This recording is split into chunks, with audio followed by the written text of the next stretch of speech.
কিছু অনুভব করছো মোসেস? 20 বছরে এখানকার অবস্থা কতটা পাল্টে গেছে।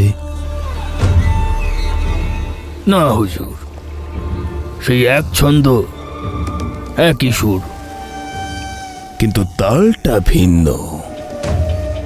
20 বছর আগে যখন আমি এসেছিলাম তখন এই সুর আমাকে কিন্তু চিনত না, কিন্তু আজ এই সুর আমার অপেক্ষায় আবার বেঁচে উঠেছে।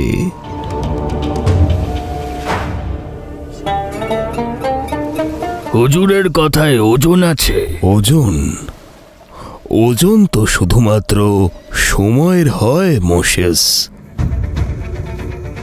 যেই বমনি সবার সামনে আমাকে হুমকি দিয়ে ওখান থেকে বের করে দিয়েছিল, আজ সেই বমনি অধীর আগ্রহে হাত জোর করে আমার জন্য অপেক্ষা করছে।